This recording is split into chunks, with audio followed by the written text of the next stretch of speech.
Assalamualaikum warahmatullahi wabarakatuh. Bismillahirrahmanirrahim. Alhamdulillahirabbil alamin wa bihi nasta'in ala umuri dunya wa din, wassalatu wassalamu ala asyrafil anbiya wal mursalin wa ala alihi wa sahbihi wa man sara ala nahjihi bi ihsanin ila yaumiddin wa ba'd. Allahumma salli wa sallim wa barik wa an'im ala nabiyyina Muhammadin wa ala alihi wa sahbihi ajma'in wa ba'd. Hadirin Allah muliakan, alhamdulillah kita panjatkan puji dan syukur kita kepada Allah Tabaraka wa Ta'ala atas segala nikmat dan karunia Allah berikan dan Allah limpahkan kepada kita. Sebagaimana salawat dan salam semoga senantiasa tercurahkan kepada junjungan kita Nabi kita Muhammadin alaihi salatu wassalam, beserta pada keluarga, para sahabat dan orang-orang yang istiqamah berjalan di bawah naungan sunnah beliau sampai hari kiamat kelak. Hadirin Allah muliakan, alhamdulillah kita bersyukur kepada Allah Subhanahu wa Ta'ala atas nikmat yang Allah berikan kepada kita. Sebagaimana salawat dan salam semoga senantiasa tercurahkan kepada Rasulullah alaihi salatu wassalam.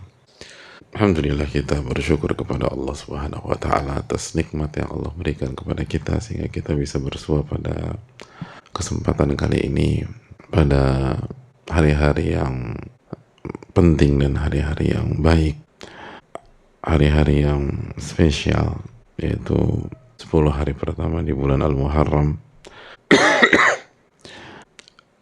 satu dari 4 bulan haram yang dimana setiap amal ibadah yang kita kerjakan dilipat gandakan oleh Allah Subhanahu wa Ta'ala, dan dosa yang kita kerjakan pun dilipat gandakan oleh Allah Subhanahu wa Ta'ala. Hadirin Allah muliakan, dan hari-hari ini hari-hari yang diistimewakan oleh para ulama. Abu Uthman An-Nahdi rahimahullah pernah mengatakan, kan yu'azzimun 13. Para sahabat, para ulama-ulama klasik itu memuliakan 3 dimensi waktu. Yang pertama, Ashrul Akhir min Ramadan, 10 hari terakhir Ramadan. Yang kedua, Ashrul Awal min Dzulhijjah, 10 hari pertama di bulan Dzulhijjah. Dan yang ketiga, Al-Ashrul Awal min Al-Muharram, 10 hari pertama di bulan Al-Muharram.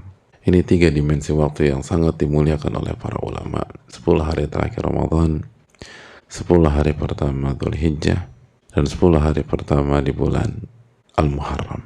Hadirin Allah muliakan, maka pertanyaannya, apa yang kita akan lakukan dan apa agenda kita di 10 hari pertama ini? Apakah kita akan lepaskan, kita sia-siakan, atau kita akan fokus memaksimalkan 10 hari pertama di bulan Al-Muharram? Maka mintalah pertolongan kepada Allah Subhanahu wa Ta'ala dan susun agenda yang baik, yang positif, dan bukan hanya baik tapi tambah di 10 hari ini, khususnya ketika kita kurang maksimal di 10 hari terakhir Ramadan kemarin, atau tidak maksimal di 10 hari pertama Dzulhijjah kemarin. Maka ini kesempatan terakhir dalam konteks ini untuk memperbaiki, karena hanya 3 yang dimuliakan secara spesial, atau hanya 3 dimensi yang berada di level teratas: 10 hari terakhir Ramadan, 10 hari pertama Dzulhijjah, dan 10 hari pertama Al-Muharram. Maka minta pertolongan kepada Allah Subhanahu wa Ta'ala. Lalu data apa yang kita luputkan atau kita sia-siakan di misalnya 10 hari pertama Dzulhijjah kemarin, lalu perbaiki di 10 hari pertama di bulan Al-Muharram. Dan semoga Allah memberikan taufik kepada kita untuk bisa memaksimalkan 10 hari ini. Dan sebagaimana biasa, 10 hari ini akan sangat cepat, jamaah. Yang akan berhasil adalah orang yang diberikan taufik oleh Allah Subhanahu wa Ta'ala. Adapun yang lain akan gagal. Oleh karena itu selalu minta pertolongan kepada Allah Tabaraka wa Ta'ala. Hadirin Allah muliakan, kita akan kembali bersama Riyadhus Shalihin, dan bersyukurlah ketika di hari-hari ini kita diberikan kesempatan untuk duduk di majelis, untuk bertakarub kepada Allah, untuk menuntut ilmu dan menambah iman. Karena salah satu amal terbaik adalah talabul ilm, menuntut ilmu, dan inti dari kebaikan adalah ilmu nafi, ilmu yang bermanfaat. Semoga Allah memberikan kita ilmu nafi, dan semoga Allah Subhanahu wa Ta'ala memberikan taufiknya kepada kita. Amin ya rabbal alamin.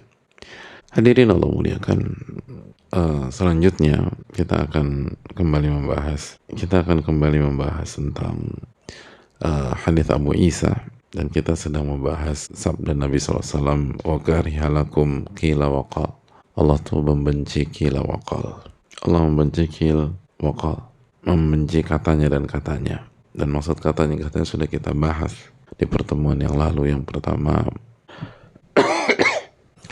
membicarakan apa yang kita dengar. Membicarakan apa yang kita dengar. Setiap yang kita dengar kita angkat. Setiap yang kita dengar kita bicarakan. Lo udah dengar belum kayak gini? Lo udah dengar belum? Kemarin gue denger ini nih. 2 hari yang lalu gue ketemu dia cerita ini. Semua diceritakan. Itu dibenci oleh Allah Subhanahu wa taala. Makanya Imam Malik mengatakan bahwa hanya orang-orang lemah yang menggunakan pola seperti itu. Hanya orang-orang lemah yang menggunakan pola seperti itu. Yang cerita apa yang dia dengar. Dikit-dikit cerita, dikit-dikit cerita, dikit-dikit cerita. Dia dengar ini disampaikan, dia baca ini disampaikan, semua dia ceritakan apa yang dia dengar. Kata Imam Malik, bukan kata saya. Imam Malik itu gurunya Imam Syafi'i rahimahumullah. Hanya orang-orang lemah yang mengucapkan atau punya pola demikian. Lalu makna yang kedua, sebagaimana sudah kita bahas, orang-orang yang suka mencari-cari tahu cerita tentang manusia, terus ada case apa yang sedang terjadi, lalu berkaitan dengan si A, si B, si C, si D, si E, lalu nanti rumah tangga A, B, C, D, E, masalah keluarga A, B, C, D, E, dan seterusnya. Dia cari tahu, dia kepo tentang itu, dia FOMO dan lain sebagainya.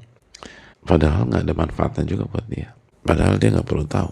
Makanya Imam Malik pernah ditanya, usia engkau berapa? Imam Malik mengatakan, apa urusan anda dengan usia saya? Bukan Imam Malik baper, tapi Imam Malik ingin menjelaskan, ada banyak hal yang anda harus tahu tapi anda nggak tanyakan. Ada banyak hal yang berkaitan dengan urusan dunia akhirat anda yang wajib anda kerjakan dan anda nggak tahu dan anda nggak coba cari tahu. Sedangkan usia saya itu bukan, anda nggak perlu tahu tentang itu. Anda nggak akan ditanya dalam kubur tentang usia saya. Anda nggak akan ditanya di hari kiamat tentang usia siang. Ngapain anda tanya tentang itu? Sedangkan banyak hal tidak anda tanyakan, tidak anda bahas. Jadi hadirin Allah muliakan, yang perlu kita renungkan sekali lagi, sudahkah kita fokus pada urusan kita? Adapun menceritakan semua ucapan manusia, semua masalah atau senang dengan masalah-masalah manusia, urusan-urusan manusia, lo mencari tahu gitu loh. Lagi ngomong apa sih? Gue boleh gabung nggak? Lo lagi ngomongin apa sih? Lo cari tahu terus untuk disampaikan, dibahas, itu dibenci oleh Allah Subhanahu wa taala. Kecuali kalau memang ada manfaatnya, kecuali kalau memang itu tanggung jawab kita. Misalnya orang tua perlu tahu tentang kondisi anaknya, itu jelas, kullukum ra'in wa kullukum mas'ulun an ra'iyatih. Setiap anda adalah pemimpin dan anda akan ditanya tentang orang-orang yang dipimpin oleh anda. Tapi kalau nggak ada hubungannya, masalah dapur orang, masalah rumah tangga orang, atau urusan pribadi orang, dan kita nggak punya kapasitas, dan kalau kita tahu kita nggak bisa sampaikan juga, kita nggak bisa nasihati juga, buat apa urus masalah itu, hadirin? Itu dibenci oleh Allah Tabaraka wa Ta'ala.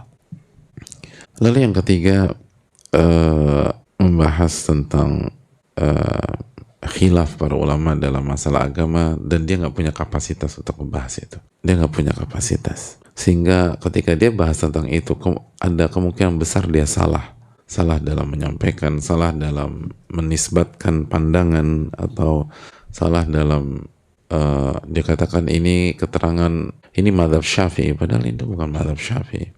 Itu pandangan sebagian ulama yang berafiliasi dengan Syafi'i. Tapi apakah itu qaulul mu'tamad? Qaulul mu'tamad itu pendapat resmi mazhab Syafi'i? Bukan. Misalnya dikatakan ini pandangan, ini mazhab Imam Malik, atau mazhab Imam Ahmad, atau mazhab Hanabilah. Ya, itu pandangan beberapa ulama dari mazhab Malik atau mazhab Hanabilah. Tapi apakah itu pandangan resmi mazhab Hanabilah? Ternyata enggak. Itu bukan pandangan resmi mazhab Malikiyah.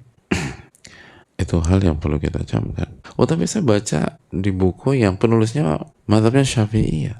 Tapi tahukah anda, qaulul mu'tamad inda Syafi'iyah itu dilihat dari atau dilihat atau dicek dalam beberapa karya yang diakui oleh mereka, nggak di semua kitab. Jadi yang berbicara tentang masalah-masalah ini adalah orang yang memang menguasai, hadirin. Bukan setiap orang bisa bicara itu. Belum lagi setiap pandangan seringkali punya syarat dan punya ketentuan. Dan ini hal yang sangat penting. Maka hendaknya kita serahkan kepada ahlinya. Kalau kita bukan ahli dalam sesuatu, jangan bicara tentang itu. Makanya ulama mengatakan man takallama fi ghairi fannihi ata bil ajaib. Barang siapa yang berbicara dalam hal yang bukan bidangnya, maka dia akan menyampaikan keajaiban demi keajaiban gitu. Dan ini konotasi negatif. Jadi dia bicara bukan di bidangnya, dia akan bawa keanehan demi keanehan. Kok bisa? Dia ngomong apa itu tadi? Yang benar kayak gitu. Karena dia bukan spesialisnya. Dia bukan spesialisnya. Maka marilah kita hargai spesialisasi. Marilah kita hargai expertise. Kalau spesialisasi kita bukan agama, jangan bicara agama. Kecuali sesuai kapasitas kita. Kalau kita bukan ahli A, jangan bicara tentang A. Kalau kita bukan ahli kimia, jangan bicara panjang lebar tentang kimia. Kita akan diketawain sama para pakar. Dan semakin kita bicara, kita akan terlihat semakin bodoh gitu. Kalau kita bukan ahli fisika, jangan bicara panjang lebar tentang fisika. Boleh bicara fisika, tapi kecil-kecil gitu loh. Tapi bicara panjang lebar tentang fisika, itu para pakar fisika akan ketawa. Jangan kan pakar, mahasiswa fakultas fisika akan geleng-geleng kepala. Dia orang apa sih gitu. Kita nggak usah bicara pakarnya, ini baru mahasiswanya. Man takallama fi ghairi fannihi ata bil ajaib. Barang siapa yang berbicara bukan di bidangnya, maka dia akan membawa keajaiban dan keanehan yang nggak pernah diucapkan sebelumnya. Dan kita tahu masalah khilaf para ulama masalah yang nggak mudah. Seharusnya orang itu baru membahas atau baru mempelajari perbedaan pandangan para ulama. Kalau misalnya kita bicara ilmu fikih ya, itu setelah 2 kali khatam buku fikih dari A sampai Z. Baru lab ketiga baru berinteraksi dengan khilaf antar madhab. Atau minimum sekali khatam dulu deh gitu. Adapun satupun buku nggak pernah kita khatamkan dari A sampai Z, lalu bicara tentang A, bicara tentang B, bicara tentang C, maka itu sama saya berbicara di bukan bidang yang kita kuasai. Allah ta'ala alam bisawab. Intinya hadirin sekalian bahwa Allah membenci kalau kita tidak menjaga lisan, itu pokoknya. Baik masalah dunia maupun masalah agama. Atau baik masalah dunia apalagi masalah agama. Dan semua akan dihisap oleh Allah Tabaraka wa Ta'ala. Ini hal yang nggak boleh kita remehkan. Jangan berbicara kecuali kita jaga bahwa pembicaraan kita tuh aman di dunia maupun di akhirat. Ada sebuah tips, tapi nanti insya Allah kita akan bahas mungkin di pertemuan yang akan datang. Umar bin Khattab mengatakan, man kathura kalamuhu kathura khata'uh, atau kathura saqtuh. Barang siapa yang banyak bicara maka banyak kesalahan, kecuali yang dirahmati oleh Allah. Lihat bagaimana para ulama mewanti-wanti masalah ini. Ibn Abbas mengatakan, la tukalim fima la ya'ni. Jangan bicara sesuatu yang bukan urusan Anda. Fa innahu fadl. Karena kalau Anda bicara hanya sesuai dengan urusan Anda, maka itu keutamaan. Sebaliknya, kalau Anda berbicara yang bukan urusan Anda, itu overdosis dalam bicara. Dan kalau ada overdosis, saya nggak bisa jamin nggak ada dosa dalam hal tersebut. Jadi itu nasihat para ulama kita. Abdullah bin Amr bin As, ahli ibadahnya para sahabat, beliau pernah menyampaikan, hadirin Allah muliakan, da'ma lasta minhu fi syai'. Tinggalkan yang bukan urusan Anda. Bukan urusan Anda, tinggalkan. Jangan nimbrung, jangan ngebahas, jangan kepo, jangan FOMO, jangan pengen tahu. Bukan urusan Anda, jangan urus. Kalau mau selamat. Wala tantik fima la ya'nik. Dan jangan bicarakan sesuatu yang bukan urusan Anda. Jadi tinggalkan yang bukan urusan Anda, dan jangan bicarakan hal tersebut yang bukan urusan, yang bukan tanggung jawab, yang bukan kewajiban. Jangan bahas masalah itu. Lalu yang ketiga apa? Dan jaga lisan Anda sebagaimana Anda menjaga harta Anda atau perak Anda. Jadi jaga lisan Anda sebagaimana Anda jaga harta. Kita punya harta, emang kita umbar. Dan semakin berharga harta kita, kita semakin jaga. Kita sewa safety box misalnya. Bahkan ada sebagian pihak yang menjaga hartanya bukan di dalam negeri, tapi di luar negeri. Semakin berharga harta kita, semakin jaga baik-baik. Jaga lisan tuh kayak gitu kata para ulama. Anda jaga lisan Anda kayak Anda jaga harta Anda. Dan itu nasihat para ulama. Ada seseorang datang ke Ayyub As-Sikhtiyani, jamaah. Kata orang itu, tolong nasihati saya. Apa kata Ayyub As-Sikhtiyani? Aqil al-kalam. Sedikit bicara, kata beliau. Tolong minimalisir pembicaraan Anda. Jadi tolong sedikitkan bicara Anda. Itu hal penting. Allah Ta'ala bisa.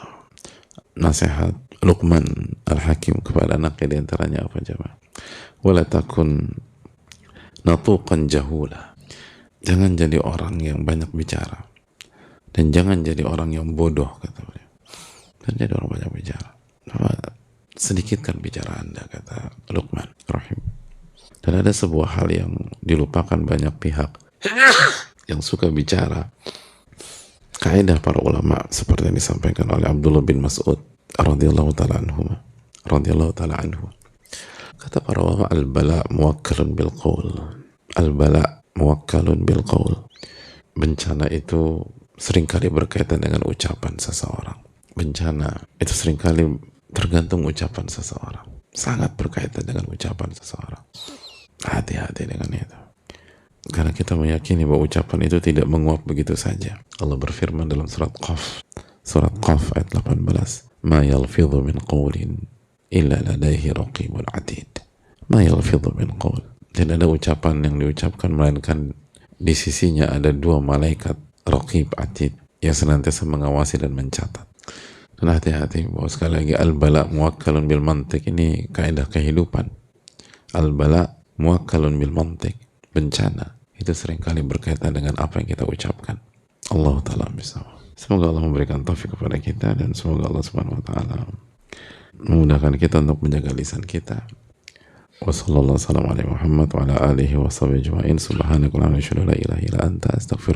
Assalamualaikum warahmatullahi wabarakatuh.